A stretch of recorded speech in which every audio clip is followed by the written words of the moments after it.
celebrating the power of possibility. I'm Rick Russo, and I believe anything is possible.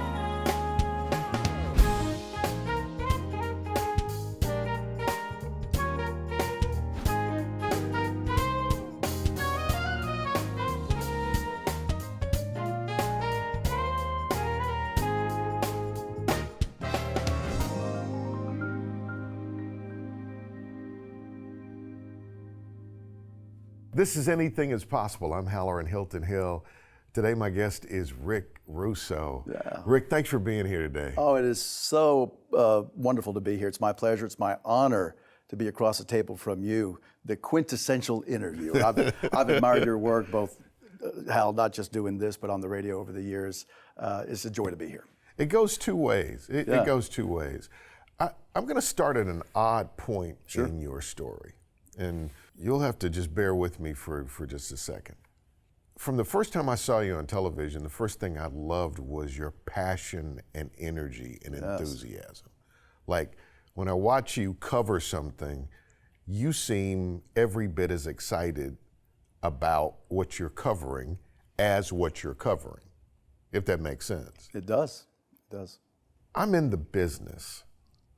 To be excited occasionally takes energy. But when you see somebody that's long in the game like we are, bro, I know what this takes, right? I know what this takes. It takes energy. Yeah, it does. First of all, you have to have a love for it. But then on top of that, you have to project it. You have to, it's intentional. When you see somebody that's good at their craft and they can replicate that excellence, they're putting something into it. So I always admired your professionalism in terms of how you structure and how you tell stories, but the consistency of the energy, the passion. Yeah. So I'm watching you all these years, loving your work. You guys are the station for the Vols, so you're right smack dab in the middle of all of the highs, the lows, the good, the bad. And I was watching you, and then I hear off to the side, you know Rick has cancer. And that's when I took a step back and I was like, I'd always been amazed, but the world didn't know you had cancer, and it was the same energy. Yeah. How in the world was that possible? Would you please tell me that story? Oh, yeah. I've actually, believe it or not, I've had about a dozen surgeries since 2009. Really? A dozen. I tore my patella tendon playing in a charity softball game. What a story that was. Everybody knows I'm a goofball. I'm rounding first.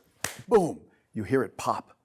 You know, I heard it, and I'm writhing in pain. Knee is like this, like Joe Theismann. And everybody's like, you know, he's messing around. We were killing the other team. And come to find out, I tore my patella tendon, and the rest is history. You can imagine where the kneecap was. I tore a tendon in my hand. I had back surgery. I was changing a tire, Halloran, and it sounded like Rice Krispie cereal. And the first surgery didn't take. I couldn't walk. I was crawling at the house. 11 days later, I'm back on the operating table. Then the cancer. Then I was on the sideline at a UT football game. We got run over by Nigel Warrior, one of our safeties. And you always look for the positive in things.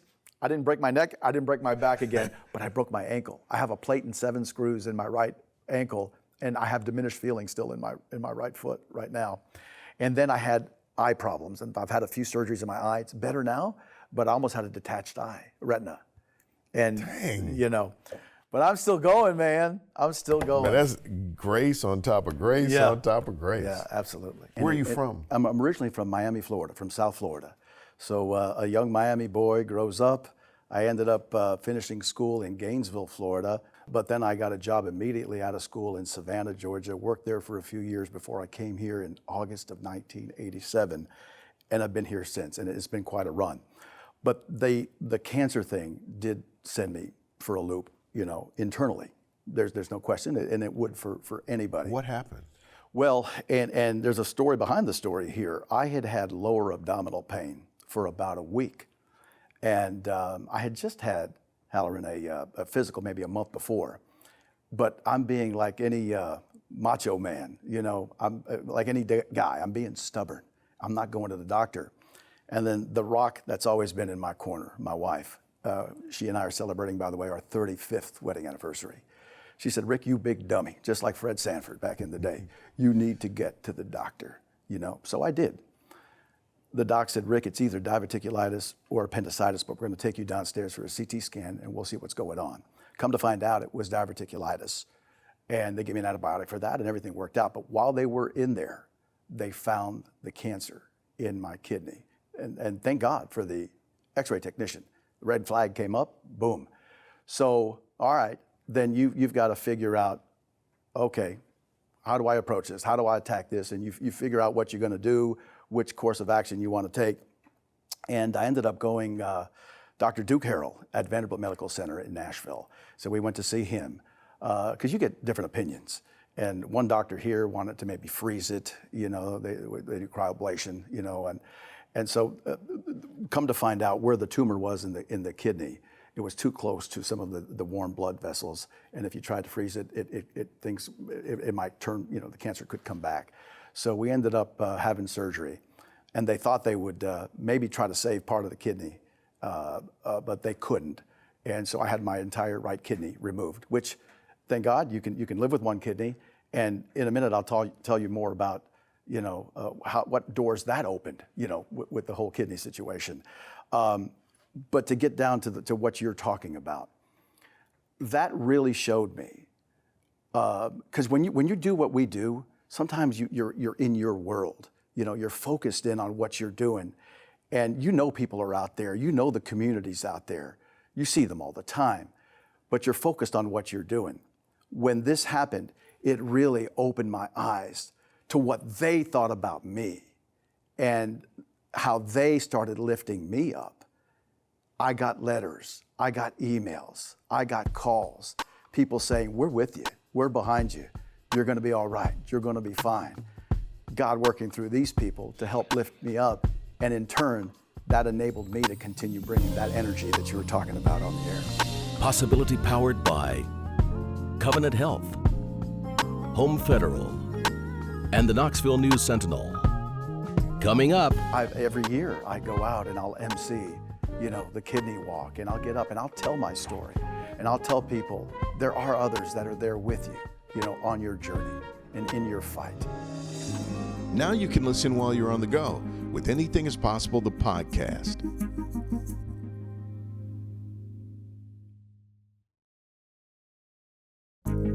Isn't it interesting? I don't like fame, right? No. And it's odd when I tell people this, I've never wanted to be famous. Right. I think I have wanted to be significant in this regard, that I made some type of contribution. Mm-hmm. But fame in and of itself is toxic, right? Yeah. I think it's Shep Gordon, he's a big time Hollywood agent, and he created the whole celebrity chef category. Mm-hmm. And he also had Jimi Hendrix, and a bunch of these other artists. And he said he never met a person that fame hadn't damaged, mm-hmm. right? Mm-hmm. So I'm not a fan of fame, but there's something that happens, and you were just talking about this, when love is better than fame. And when you realize that people love you, that right there is something else. And I think that's what you got a window into. Yeah. So do you believe that the outpouring of love that came toward you was part of the healing? Without a doubt, no question. And then the doors that it opened up, because of what happened to me, I'm all of a sudden hearing from the Kidney Foundation. And they want me to be the face, or be a face, to help them in their cause and the way they help others. And I jumped on it. You know, every year I go out and I'll MC, you know, the kidney walk, and I'll get up and I'll tell my story, and I'll tell people there are others that are there with you, you know, on your journey and in your fight, you know, to hang in there and to be tough. You know, Halloran, over the years I have found, you talked about love and fame. I have found that it is amazing what you can accomplish when you don't care who gets the credit. True. It's really amazing. It's amazing, and that's how I've lived my life, how I've managed and worked with others. And I talk about being in the sports business and being a sports director and all that. I'm part of a team. I've always been part of a team. And everybody that works with me and around me works with me and around me and not for me. Love input, love talking to people, love getting feedback from people. And that's how you continue to move forward and be successful. The crew that's actually doing this show, there's a guy on this crew, and when we were pre-gaming today's production, we were going around the circle talking about what we were thankful for. And he said he was thankful for you. No kidding. And he talked about the years working with you. Right? That's the validation of what you just said. It reaffirms everything I've been doing over the years. Yeah. So let's talk about your career. You're about to get a major honor this year. You've been in the game a long time. I have. How many years? 107. I graduated from college in April of '84. Within a month, by June of '84, I was working in Savannah, Georgia. Funny story. So I get to Savannah, Halloran, and the sports director's there. His name is Rick. They wanted me to change my name. And I said to them, you can't make up Rick Russo. Man, that's a sports name. That's a sports name. And then my wheels are turning, and I'm thinking about ways to promote the department, team. I'm thinking Rick Squared, or when it comes to sports, there's only one name to think about, Rick. Right. So, but that was a neat experience, and you hit the ground running, and you make your mistakes, and you speaking of mistakes. Why sports? Why did you? Yeah, because news is depressing. No. Well, this goes back to when I was a kid, and you talk about anything as possible. When I was young, I was a huge fan. Back in Miami, we only had one professional team at the time, the Miami Dolphins. And in 1972, Halloran, they went undefeated. Only undefeated team in the history of the National Football League. And I was in the Orange Bowl, the old Orange Bowl back in the day, watching those games. And I watched the way they played. And people think that you're undefeated, you're killing everybody. It's 45-0 every game. That's not the case. There were some games they had to come from behind to win. They were struggling. But I learned right there that that's the true sign of a champion. Somebody who can fight through adversity. And when you're not having your best, you're not doing your best, you don't have your best stuff, yet you still come out on top. And you talk about something that stayed with a kid that was 10 years old at the time, that was ingrained in me. So I love that. And I love sports, love to play sports. But when I first started, I wanted to be the guy behind the camera. I loved old NFL films, highlights, and watching that football. The frozen tundra, John Facenda, and watching that football fly through the air. I wanted to be the guy that filmed, that football. And I got interested in it. And then as I got into college, I found that the stuff on this side of the camera is pretty cool too. It's pretty fun. I can reach a lot of people. I can do a lot of different things. And one thing led to another, and that's what I pursued, and it eventually led me here to East Tennessee.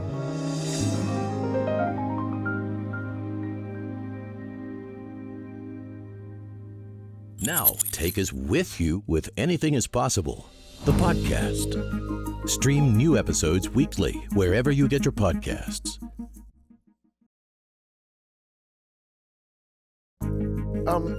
So why did you stay here? I know why I stayed, but why did you stay here? Because you've got the talent to be on an ESPN or to be in New York and LA.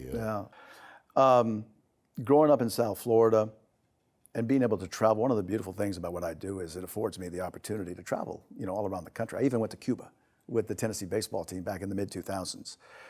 But I could think of a lot worse places to raise a family and to live your life. It's just been a great experience for us and for our family. And Halloran, you know how life happens. You rent a house, you buy a house, you have a kid, you get another house, you have another kid. Next thing you know, it's 20 years. But you're right. People have asked me, how have you you dinosaur. How have you been here this long? It has felt like I've worked for a few different stations. When and obviously different ownership groups and different managers. But when I got here in 1987, we were a UHF station up on Sharps Ridge, which now has a radio station up there. But we were WTVK. And then eventually they sold to a limited partnership. One of those partners became a good friend of mine, Ralph Boston. The great Olympian. The amazing Ralph Boston. And we had I can tell you this story too, but Ralph and I took a trip together to experience one of the greatest games I have ever seen in my life in person. But the limited partnership came in, took over, became WKXT. Then adversity hit. And that was a really tough time in my life. They realized that things were moving too fast for them and got behind the 8 ball, if you will. And they called us all in the studio one day and said, look, because of this, this, and this, we're going to eliminate the 11 o'clock news and the weekend news. And all we're going to do is a noon and a 6. How they fired 40% of the staff that day. And I don't know, I look back, was I fortunate to be kept, stay, whatever? In the long run, it's been a blessing for me. But I was the only person left in sports. And you're working, all of a sudden now, you've really got to be creative. You're doing it all. You're doing it all. And things happen at night, things happen at morning you have to cover. And then on UT football game, you can't cover it like a regular game because by Monday it's old.